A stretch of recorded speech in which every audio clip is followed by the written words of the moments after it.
Salut Polly, comment ça va? Non, non, non, non, c'est bon, tout va bien. Dis, voilà, je démissionne.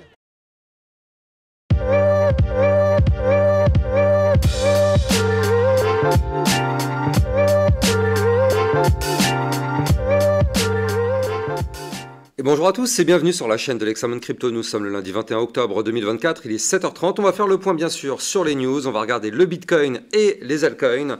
Mais d'abord, on regarde cette cryptomap, ce sont les alts qui reprennent un petit peu de force. Et oui, on a un Bitcoin qui est aux alentours des 69 000 $. Pour l'instant, le Bitcoin n'arrive pas à casser la résistance, donc ça permet aux alts de récupérer un petit peu de force. Allez, on va regarder tout ça en détail. On commence directement avec le Crypto Fear and Greed Index. On est actuellement à 72, donc on est dans l'euphorie.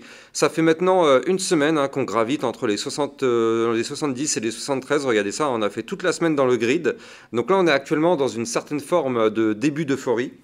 Alors, on le sait en général, plus on est dans le vert, plus on est à risque de retracement.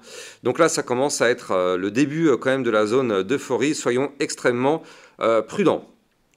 Du côté, effectivement, donc, des news, on va continuer. Mais d'abord, on va regarder aussi des indicateurs. Donc, on va regarder déjà le ratio long short. Donc, du côté du ratio long short, on est sur du 40-60, 60% pour les shorts, 40% pardon, pour les longues.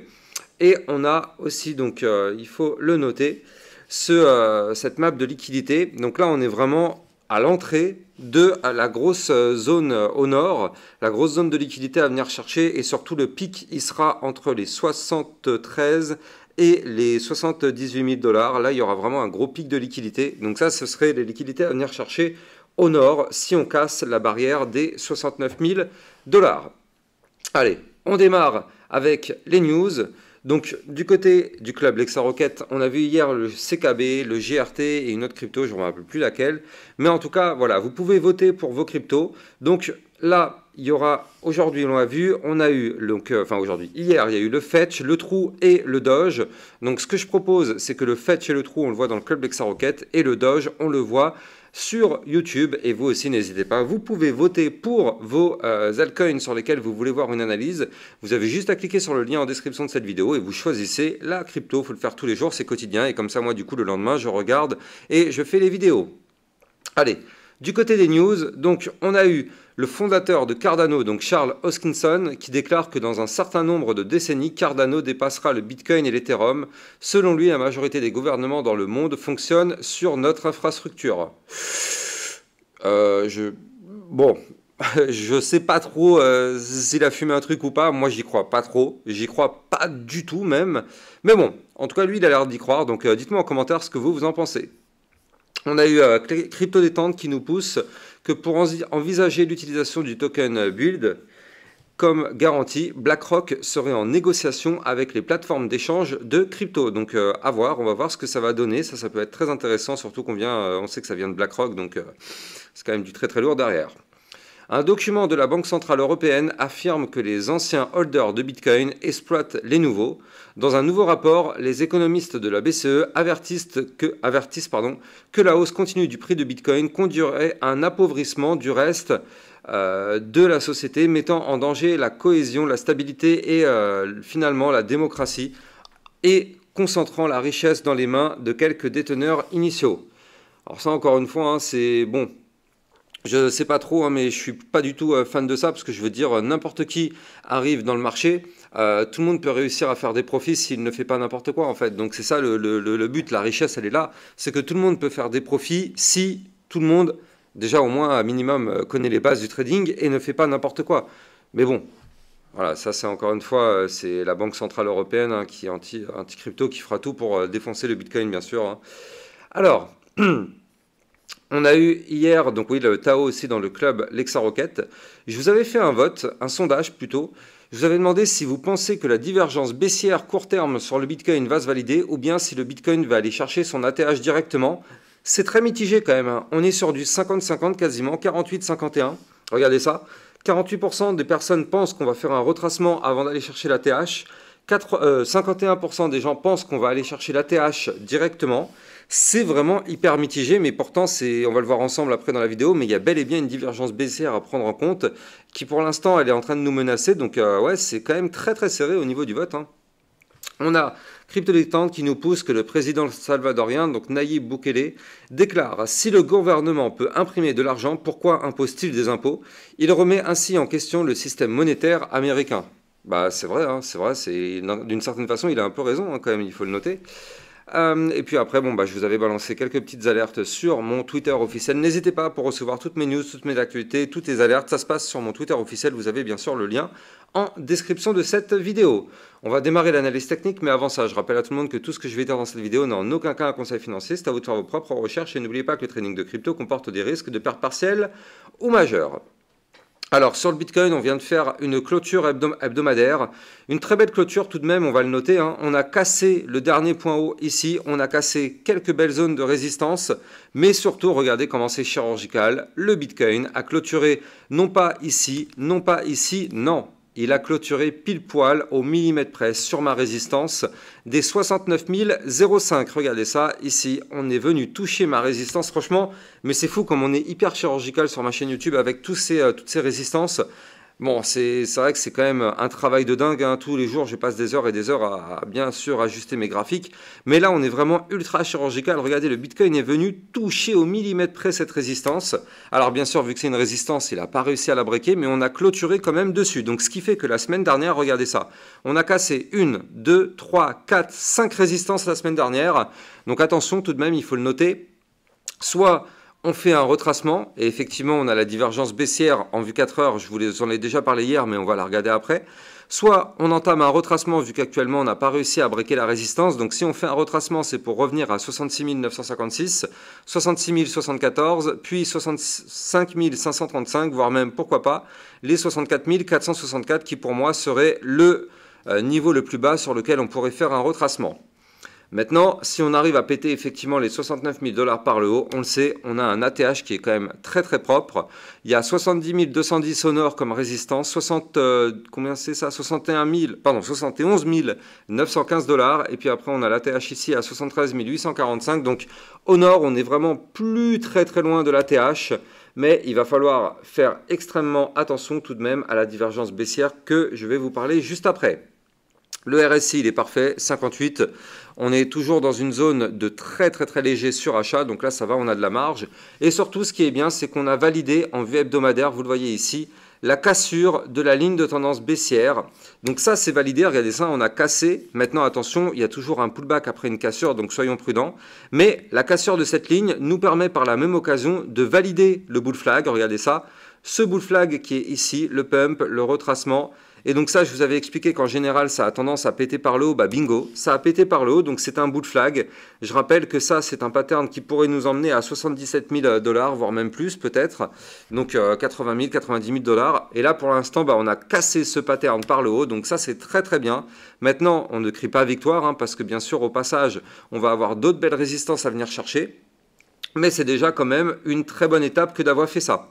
Et regardez ça, du côté du momentum MACD, ça y est, on a enfin eu notre cross bull sur le Bitcoin. Ça y est, il est là, il est validé notre cross bull, vous le voyez. Le trait bleu a enfin breaké la ligne orange par le haut. Ça y est, on est sur un momentum bullish long terme. Donc ça, je ne sais pas si vous sentez le truc, mais ça commence à sentir très très bon long terme.